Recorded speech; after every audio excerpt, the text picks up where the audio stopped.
नमस्कार जी सभी सेवकों को। तो इस मानव धर्म परमात्मा एक मार्ग में कार्य की समाप्ति किस प्रकार से करते हैं और शक्कर की प्रसाद किस प्रकार वितरण करते हैं, तो चलिए आज के इस वीडियो में हम जानते हैं। सभी कार्यकर्ताओं के विचार अलग अलग होते हैं। वह अपनी तरह से अपने सेवक को मार्गदर्शन देते हैं। पूजा करने की विधि और कार्य करने की शैली मार्गदर्शन द्वारा बताते हैं। उन्हीं के मार्गदर्शन के अनुसार सेवक साधे कार्य करते हैं। महान त्यागी बाबा जुमदेव जी ने स्थापित किया हुआ मानव धर्म एक कर्म प्रधान धर्म है। इस मार्ग में जो जैसे कर्म करेगा उसको वैसा ही फल मिलेगा।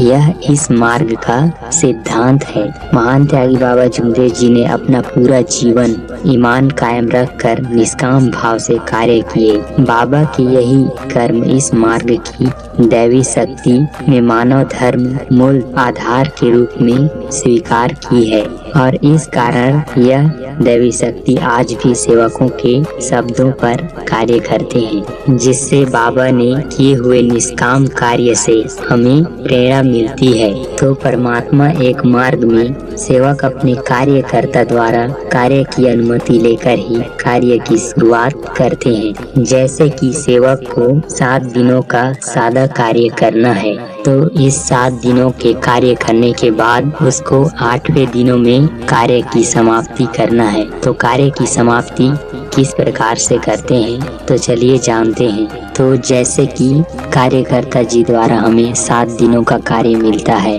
तो जैसे आज 15 सितंबर है, आज से हमने कार्यकर्ता से 7 दिनों का कार्य लिया है। तो उस सेवक का कल यानी कि 16 सितंबर को सुबह दीपक अगरबत्ती कपूर जलाकर विनती कर भगवान को और बाबा को बताकर कि मैं आज 16 सितंबर से 7 दिवसीय कार्य आरंभ करने जा रहा हूँ, जिसमें मुझे भगवान बाबा हनुमान जी और महान त्यागी बाबा जुमदेव जी से इच्छा पूर्ति हेतु कार्य की शुरुआत करते हैं। तो उसी प्रकार 22 सितंबर को कार्य पूर्ण होता है और 23 सितंबर को सुबह दीपक जलाकर अगरबत्ती जलाकर और कपूर जलाते हैं और फिर भगवान को प्रणाम करते हैं। प्रणाम करने के बाद भगवान को बताते हैं कि हमें 7 दिनों का कार्य मिला था, जिसे हम परिवार के सभी सदस्य बैठ कर के एकता के साथ शक्कर की प्रसाद रखकर कार्य की समाप्ति करते हैं। ऐसा हम भगवान को